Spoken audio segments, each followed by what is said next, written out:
करने के लिए प्रयास करना पड़ा, क्योंकि हमारी बुनियादी शिक्षा बहुत कमजोर थी और वो लगातार कमजोर।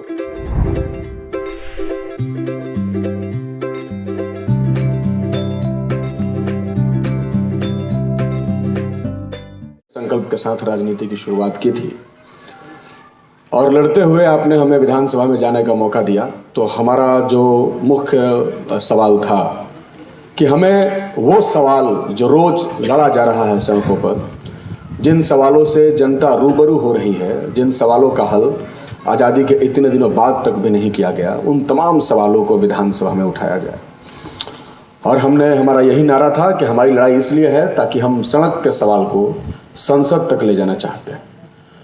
तो इस बार हमें विधानसभा में जाने का मौका मिला, तो निश्चित तौर पर सड़क का जो सवाल है, गाँव का, गलियों का जो सवाल है, उन सवालों को हम लोग विधानसभा में उठाएंगे और उन्हीं गाँव में, गलियों में उन सवालों को तलाशने के लिए हम आपके बीच में आए हुए हैं।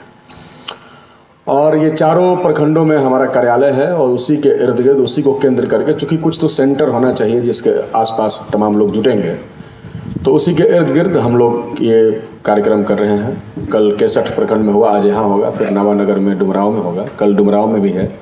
तो इस तरीके से जाएंगे। इसके अलावा हम लोग लगातार अन्य गाँव में भी जाते हैं, पंचायतों में भी जाते हैं और लोगों से हम बातचीत करते हैं, वहाँ उनकी समस्याओं को देखते हैं, समझते हैं और कोशिश करते हैं कि उसको हल किया जाए।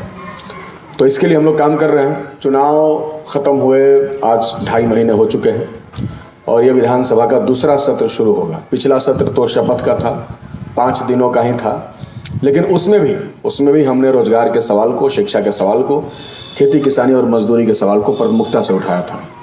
इस बार ये सत्र 1 महीने का होगा।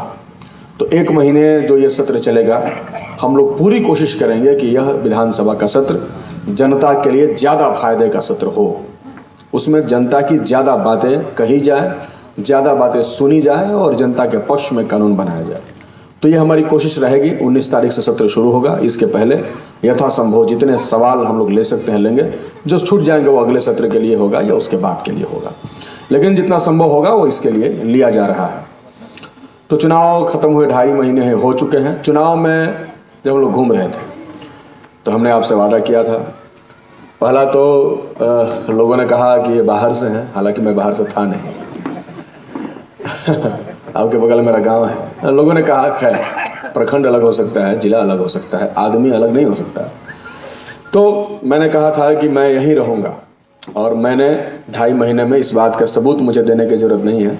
मैंने अपने पहले वादे को पूरा कर दिया है और मैंने यहाँ रहना शुरू भी कर दिया है। और लगातार वो लोग जिनका घर यहाँ है वो भी इतना अपने घर में नहीं रहते होंगे जितना मैं यहाँ पे डुमराव विधानसभा क्षेत्र में रहता हूँ। दूसरा, मैंने आपसे एक वादा और किया था जिसमें मैंने कहा था कि हमें जो सत्ता का गुरूर है, घमंड है और जो जनप्रतिनिधि जीत जाने के बाद खुद को जनता से इतना ऊपर लेके चला जाता है कि फिर 5 साल वो जनता को दिखता नहीं है। हमें सत्ता के और पदों का जो बड़ा आभा मंडल बन गया है, बहुत बड़ा, कि कोई संसद जी हैं, कोई MP साहब हैं, कोई MLA साहब हैं, वो तो जनता से मिलते ही नहीं हैं और इतने बड़े हो गए हैं कि जनता और उनके बीच में बहुत बड़ी दूरी हो गई है। तो हमने कहा था कि उस दूरी को हमें ख़त्म करना है और जनप्रतिनिधि को जनता के बीच में लेके आना है, और जिसकी कोशिश मैं कर रहा हूँ और उसी कोशिश में आपके साथ हूँ। तो मैं अपने दूसरे वादे को भी पूरा कर रहा हूँ। तीसरी बात मैंने आप लोगों से कही थी कि हमारी लड़ाई शिक्षा को बेहतर करने, स्वास्थ्य सुविधाओं को ठीक करने और समाज के सर्वांगीण विकास की कार्य योजनाएं जो होंगी वो हमारे लिए सबसे ज़्यादा प्राथमिक होंगी, क्योंकि हमें मालूम है कि शिक्षा कितना ज़रूरी है। हम इन्हीं विद्यालयों से पढ़ करके मैंने PhD किया। ठीक ऐसा ही स्कूल मेरे भी गाँव में था। बोरा पर पढ़ते थे, हमें बेंच उस समय नहीं मिला था, अब तो स्कूलों में बेंच पहुँच रहा है। तो वहीं से पढ़ करके हमने तालीम हासिल की। बहुत संघर्ष करना पड़ा। हम लोग जब मैट्रिक पास करके इंटर में आ गए थे तो आंख से आंसू आते थे जब बड़े बड़े कन्वेंट विद्यालयों के बच्चों के साथ बैठते थे। तो हम जहां से पढ़ कर गए थे, हमारे स्कूलों का सिलेबस मैट्रिक तक का इतना कमज़ोर था कि ISC पास करने के लिए काफ़ी हम लोग को मेहनत करना पड़ा और तब वहाँ से खुद मेहनत करके इतना आगे निकलने के लिए प्रयास करना पड़ा, क्योंकि हमारी बुनियादी शिक्षा बहुत कमज़ोर थी और वो लगातार कमज़ोर हो रही है। और मुझे मालूम है कि हमारे बच्चे जब यहाँ से पास करके जाते हैं और आगे बढ़ने की कोशिश करते हैं तो उनको किन किन समस्याओं को सामना करना पड़ता है, हमने उसको महसूस किया है। इसलिए हमारी जवाबदेही है कि बुनियादी विद्यालयों के शिक्षा व्यवस्था को ठीक किया जाए।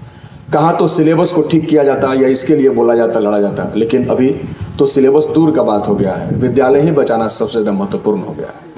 क्योंकि जिस तरीके से सरकारें सरकारी संस्थानों को बेच रही है, नीलाम कर रही है,